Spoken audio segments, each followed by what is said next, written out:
여러분, 저는 미래학자는 아니지만 우리 한국 교회의 내일을 준비하고 연구하는 목사입니다. 그러기에 우리 한국 교회가 굉장히 어려워질 거라는 대부분의 미래학자들의 예견들에 대하여 저도 일체감을 갖습니다. 그렇다고 어려웠기 때문에 우리 교회가 멈춰야 되는 것은 아닌 것 같습니다. 이 어려움 가운데 어떻게 돌파해 가야 할 것인지, 믿음은 돌파입니다. 그리고 믿음은 행보라고 생각합니다. 우리가 함께 교회가 어떻게 진행되고 무엇을 지금 요구하고 있는지를 이 사회가 우리 모두가 함께 나눌 수 있는 시간이 되었으면 좋겠다라는 생각으로 오후의 특강으로 여러분과 함께 가려고 합니다. 얼마 전에 작고하신 이어령 교수께서 여러 한글에 대한 이야기를 나누는 중에 우리 한국의 많은 역사 속에 외세 침범을 받았던 경우들이 무려 5,000회 정도 된다고 합니다. 그 엄청난 숫자의 외세 침범을 받았던 이유는 한글에 문제가 있다고 하는 것을 지적했습니다.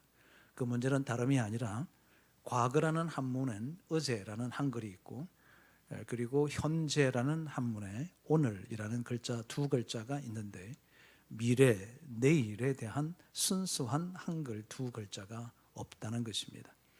그것이 우리의 사고 구조가 내일에 대해서 준비하지 못하고 늘 조상 탓 내지는 내가 몇 대 손 이런 것들이 너무 중요했다는 거죠. 그리고 오늘 현재는 배부르고 등 따뜻하면 되고 하루 한 끼 먹어서 살아갈 수 있으면 족하다라고 하는 생각들을 가졌던 그 결과가 내일을 준비하지 않으므로 외세들의 침범에 속수무책이었다고 그렇게 이제 논리를 펼치셨습니다. 충분히 공감할 수 있는 것 같습니다. 저희 돌아가신 어른도 삶을 영위해 가실 때 보면 당신의 삶은 현재 내가 요만큼 살아가면 이것이 충분히 족하다. 내가 너희들 학교 보낼 수 있을 정도 살아가면 된다라고 하는 생각으로 쭉 인생을 살아오셨던 이야기를 수도 없이 들어왔습니다.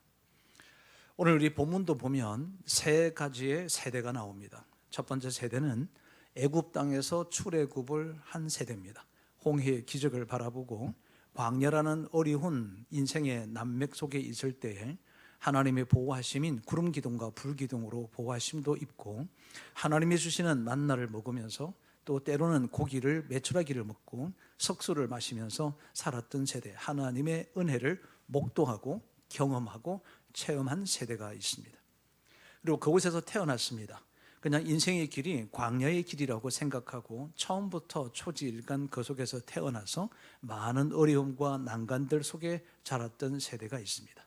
이들은 그래도 애굽에서의 출애굽에 애굽 땅에 있었을 때 공고함과 고통과 쓰림은 잘 모르지만 그 광야의 불편한 삶을 살아갔던 그런 시대의 세대가 있었습니다. 그리고 또 한 세대는 가나안 땅에 들어가서 이스라엘 백성이 태어난 세대가 있습니다. 이들은 애굽에서의 종살이도 모르고 광야에서의 하나님의 섬세하신 그 돌봄을 경험한 바가 없이 그냥 가나안에 젖과 꿀이 흐르는 풍성함이 있는 그 시대에 그곳에서 태어난 세대가 있습니다. 저희 믿음의 선조들이 우리 저보다는 약 한 20-30년 앞서 있던 선조들은 우리 한국교회를 세울 때에 이런 예배당 없었습니다. 천막에 그냥 멍석 깔아놓고 겨울에 여름이 되면 지붕 뚫린 지붕에 빗물 떨어지고 그리고 겨우 난로 한 개 있으면 옹기종기 모여서 정말 얼음이 깡깡 얼었던 깡추 위에도 새벽 기도를 나와서 이렇게 기도했습니다. 우리의 고달픔과 우리의 슬픔과 우리의 아픔이 대를 물리지 않도록 해달라고 하나님께 절박하게 기도했습니다. 그 기도의 결과로 저는 한강의 기적이 일어났다고 믿는 사람입니다. 그리고 오늘 이만큼 풍족하게 살아갈 수 있는 것도 우리의 믿음의 선조들의 그 정말 헌신과 섬김과 기도의 결과가 오늘 제가 누리고 있었다고 생각합니다. 제가 어릴 때만 해도 저는 방 2개 있는 집이면 괜찮은 집이었습니다. 부모님이 쓰고 저희들 형제 5이 한 방에서 그냥 우글우글 그렇게 살았던 것입니다.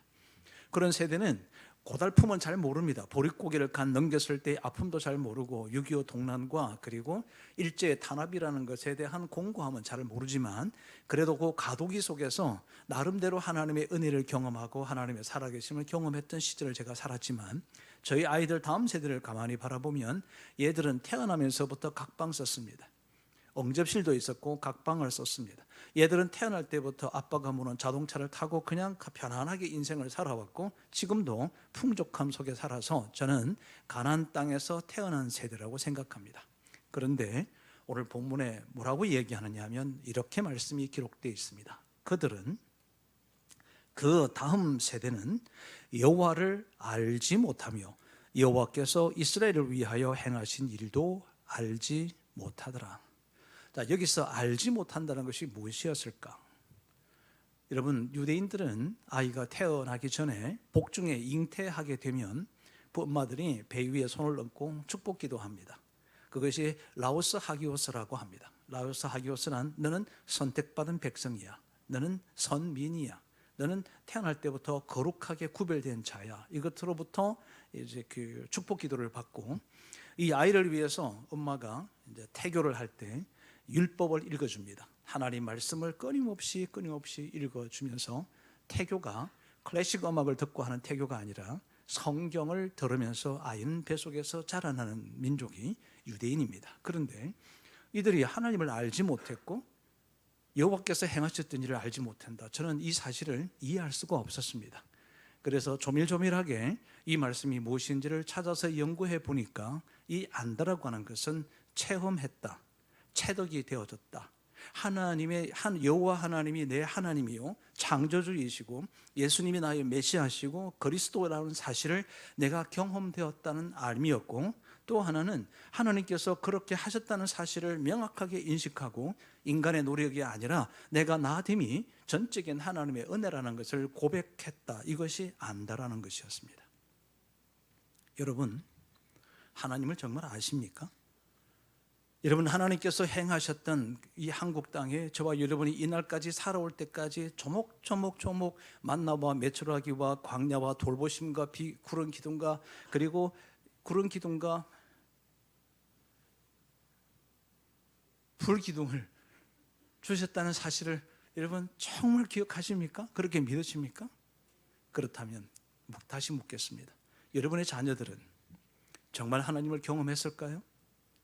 여러분이 그토록 사랑하는 자녀들, 내 인생의 삶을 올빵해서 여러분에게 투자하고 그를 섬기고 있는, 그리고 자라고 있는 여러분의 자녀들은 정말 하나님을 알고 있습니까?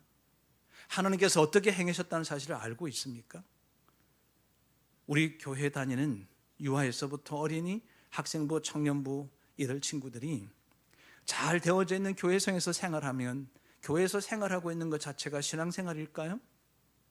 그들은 정말 하나님을 알고 있을까요? 하나님을 경험했을까요? 예수 그리스도를 개인의 구세주로 영접하며 내 삶의 주인이 예수 그리스도이신 것을 진실로 고백하며 그렇게 체험되고 체득된 삶을 여러분의 자녀들은 살고 있으며 우리 교회 성도들의 자녀들은 살고 있을까라고 하는 질문입니다. 경험되지 않은 하나님은 종교적인 유희입니다. 제가 가격하게 얘기해서 죄송합니다.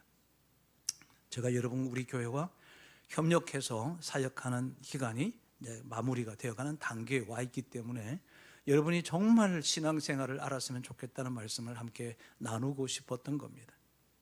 그래서 대강절과 관계없이 우리 교회가 필요한 말씀을 함께 숙고하고 나누고 보고 싶어서 다음 세대를 위해서 우리가 해야 될 것이 무엇인지를 함께 고민해 가는 것입니다.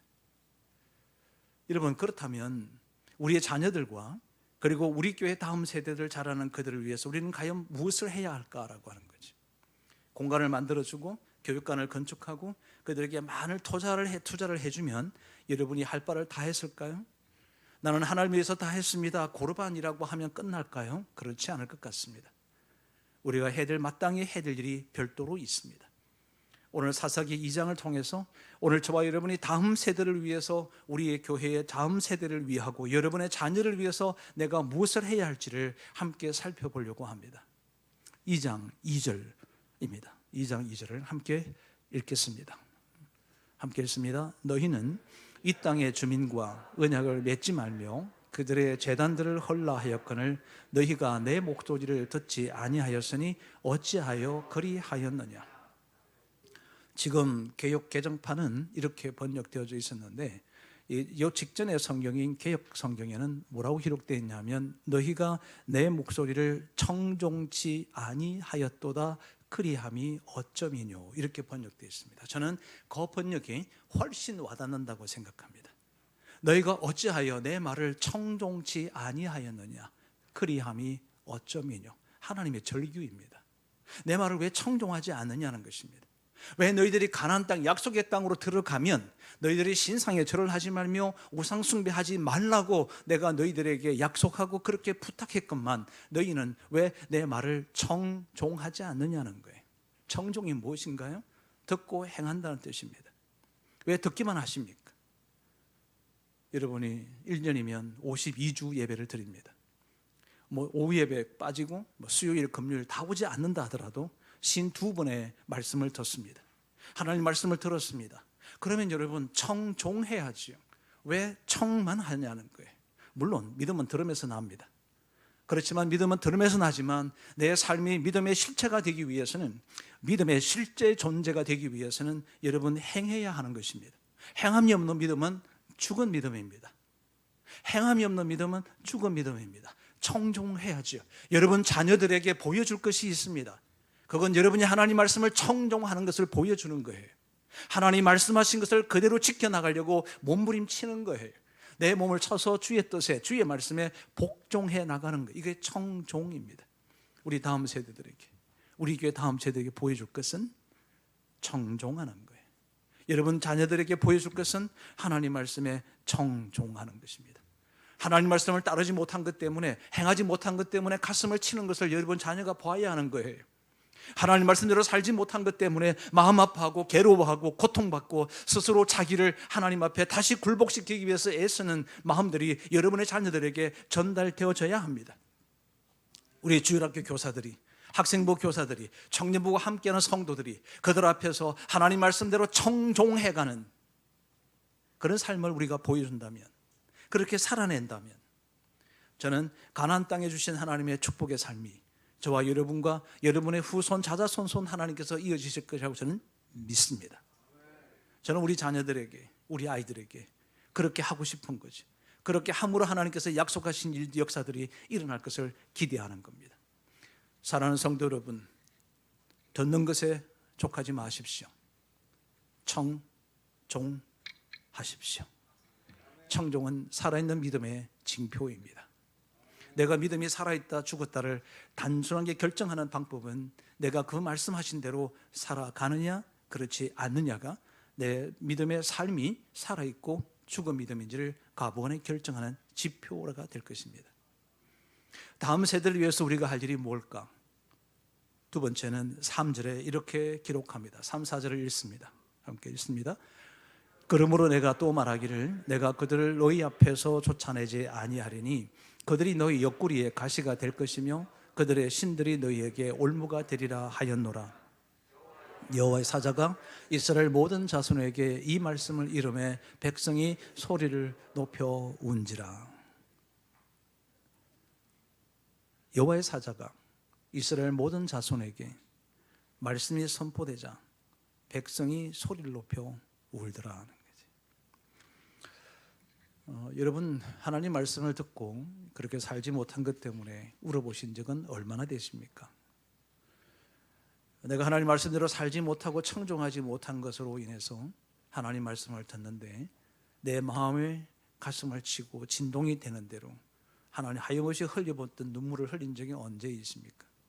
오늘의 시대를 살아가는 저와 여러분을 보면 정말 눈물이 메말라 버린 것 같습니다. 아무리 내가 잘못 살아도 그것을 지적하고 말씀해 주셔도 요동하지 않는 우리의 삶이 정말 영적으로 살아있는지, 사는 사람은 반응합니다. 살아있는 사람은 반응하게 되어 있습니다. 잘못을 지적하고 말씀해 주시면 그 말씀을 내 속에 담아서 그렇게 바뀌어갑니다. 통분합니다. 동의합니다. 그래서 주께서 이렇게 말씀하셨습니다. 애통해하는 자는 복이 있나니. 우리에게 애통하는 마음이 사라졌습니다. 심령에 가난한 자는 복이 있다 했습니다. 하나님께서 우리에게 원하시는 것은 하나님께서 우리에게 원하시는 제사는 어떤 제사일까? 통회하는 제사입니다. 그게 살아있는 제사라는 거죠. 그게 살아있는 예배라고 하는 것입니다. 주께서 원하시는 것이 그것입니다. 어느 한 집사님이 아이들 데리고 늘 예배를 참석합니다. 평상시 집사님은 예배가 끝나면 교회에서 식사하지 않고 아이를 데리고 이제 외출 나갑니다. 좋은 식당에 예약을 하고 가족끼리 함께 모여서 식사하고, 그리고 나서 이제 쇼핑도 하고 문화생활 하다가 집에 들어가는 것이 주일의 하나의 일과였습니다. 그러던 어느 주일날 함께 예배를 시간 맞춰서 들어와서 예배를 드리는데 이 마음에 계속적인 울림이 시작됩니다. 예배가 끝날 때까지 아빠가 꼼짝하지 않고 그대로 앞만 바라보고 있습니다. 예배가 끝나자마자 아빠가 일어나지를 않습니다. 아내와 그의 딸과 아들은 초긴장 상태에 들어갑니다. 아빠에게 무슨 일이 있었을까? 왜 갑자기 저러실까? 그리고는 잠시 있다 함께 일어나서는 차를 타고는 아무 말도 하지 않고 묵묵히 집을 향해서 차를 몰아갑니다. 물었습니다.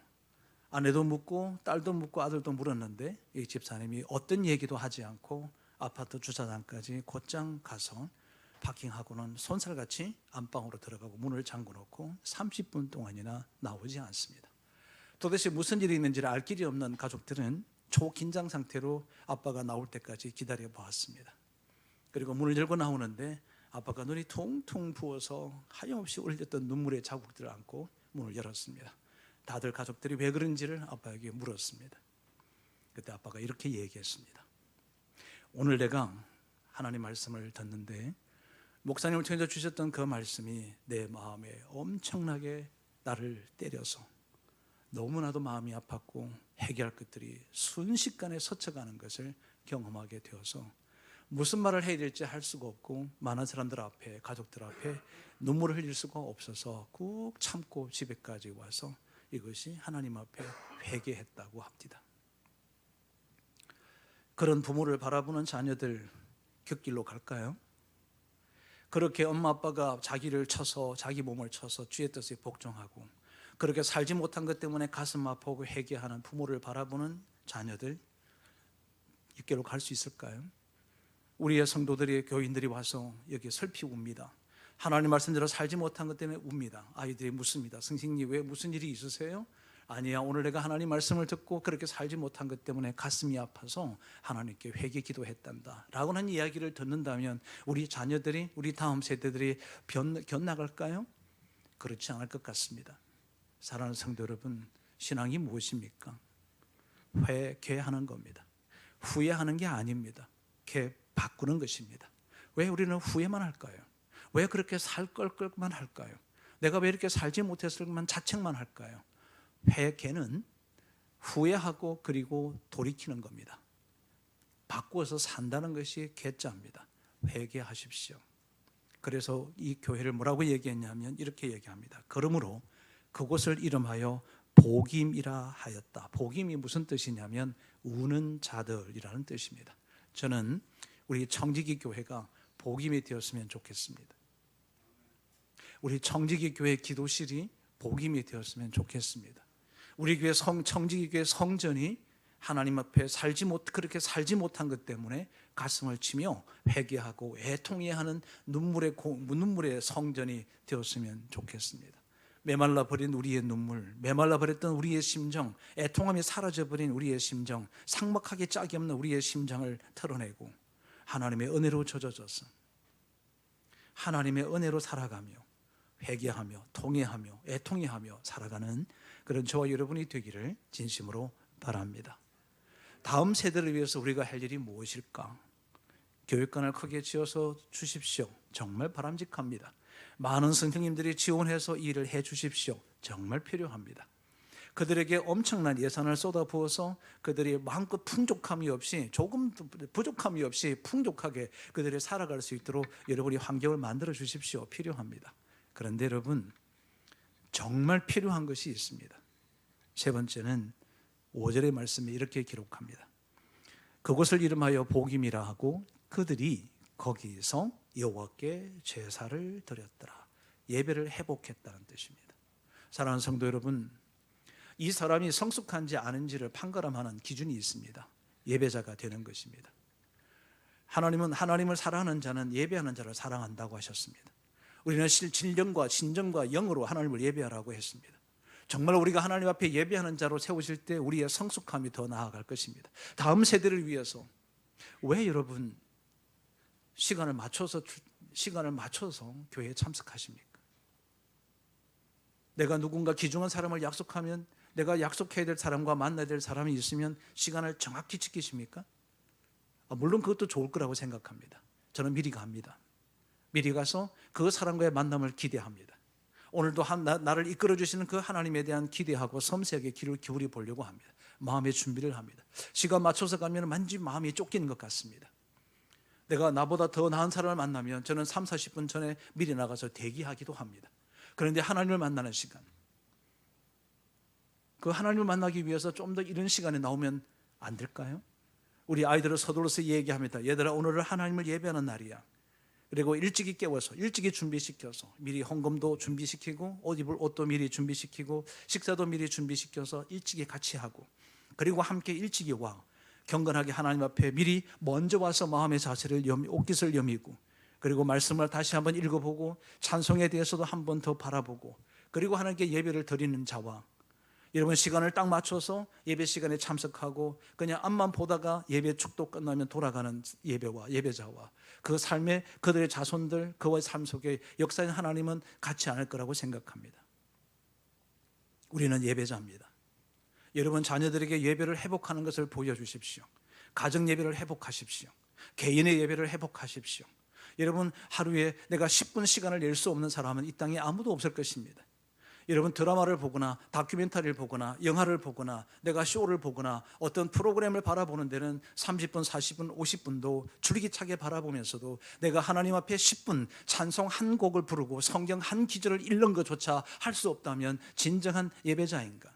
엄마가 교회에서는 거룩한 사람 같은데, 아빠가 거룩한 아빠 같은데 집에 오면은 평인들과 똑같아, 다를 바가 없다면 여러분 그 자녀들은 정말 그들이 진정으로 하나님을 예배하는 자가 될 수 있을까요? 가끔 우리 목사님들도 보면 이렇게 휴대폰으로 손주들하고 통화합시다, 이렇게 SNS 카카오 페이스인가요? 이런 걸 연결해 가지고 손주 반가워 가지고 난리 칩니다. 여러분 그 아이를 위해서 10분 예배 때 여러분 손주를 불러드리고 예배 드리는 속에서 아이를 위해서 축복하고 손주를 위해서 축복하고 자녀를 위해서 축복하고 그런 예배 드리면 안 되나요?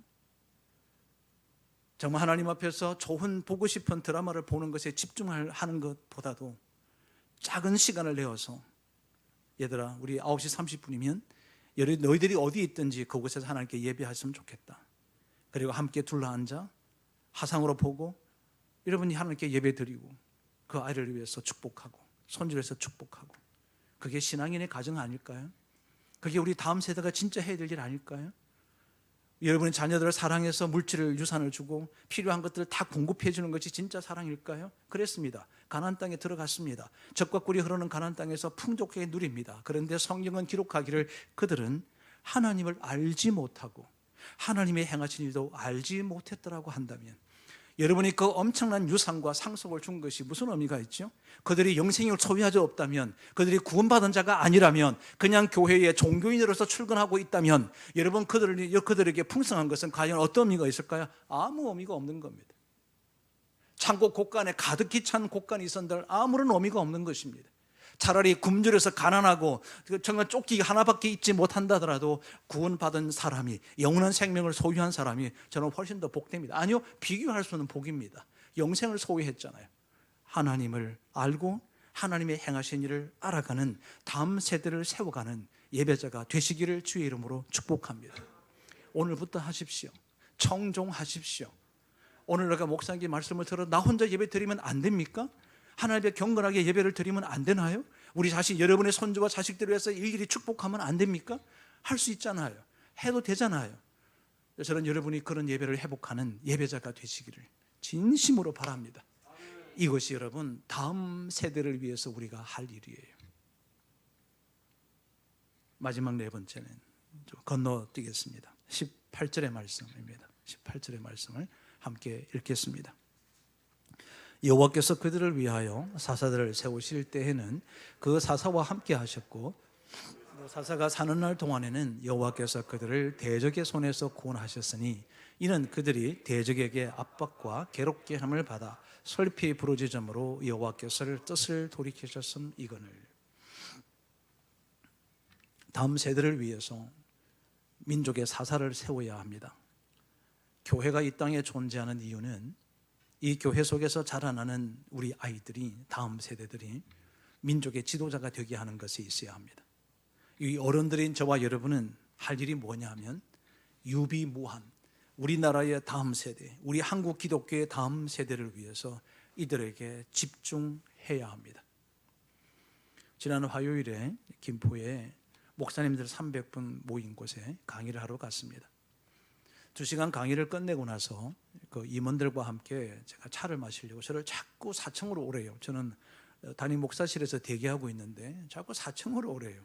그리고 4층으로 왜 가야 되지 하고 한두 번 가만히 있다가 마지못해 갔습니다. 갔더니 깜짝 놀랐습니다. 그 4층 전체의 공간을 3040 선교회라고 이름을 붙여서 문패를 달고 3040에게 그들에게 시간을 줬어요. 공간을 다 줬어요.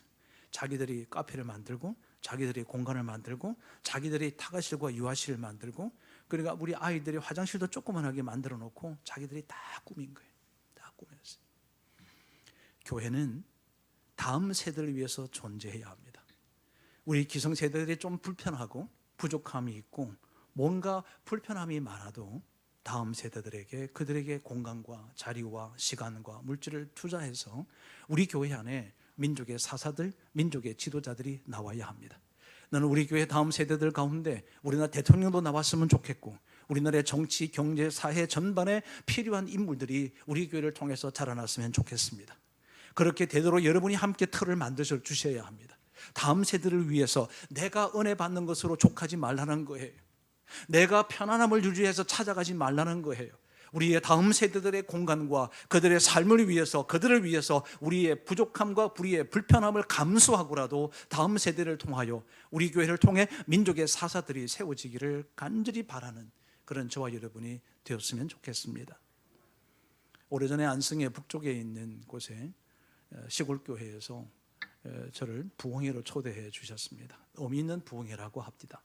그래서 막상 가보니까 제가 잘 모르는 분이셨는데 이분이 그 부흥회가 은퇴 마지막 부흥회를 인도하면서 저를 많은 강사를 찾다가 한국교회, 건강한 한국교회를 위해서 하고 있는 사람을 좀 모시고 싶다고 제가 그 길을 강해서 부흥회를 인도하러 갔습니다. 마지막 날이 금토주일 했는데 주일 오후 예배 끝나고 난 뒤에 이제 은퇴식을 하는 거예요. 그래서 저보고 오셨으니까 강사님께서 은퇴 축사까지 해달라고 그래서 이제 대기를 하게 되었습니다. 예배를 잘 마쳤습니다. 집회를 잘 마쳤고 마지막 은퇴식 하는데 이 30-40분 정도 기다리는 시간 동안에 굉장히 많은 사람들이 교회로 몰려옵니다. 그래서 제가 초대한 분이냐고 물었더니 아니래요. 누구냐 했더니 이 교회 출신이래요. 이 교회가 그 당시에 45년 정도 됐는데 그 45년 동안에 이곳에서 신앙생활을 하고 거쳐간 다음 세대 사람들이 된 거예요. 23명이 목회자들이 80명밖에 되지 않는 교회에 23명이 목사님이고 나머지 장로님, 안수 집사님인데 더 놀라운 것은 사회 각계각층의 사업인, 기업하는 사람, 정치, 경제인, 또 의사들, 법조인들 이런 사람들로 그 교회에서 자라나서 나왔던 사람들이 자기를 지도했던 담임 목사님의 은퇴식 날 참석하기 위해서 쭉 몰려온 거예요. 여러분, 교회는 다음 세대가 자라고 다음 세대가 세워지고 민족의 사사를 세우는 곳이 교회입니다. 우리 교회가 그 길을 걸어가야만 합니다.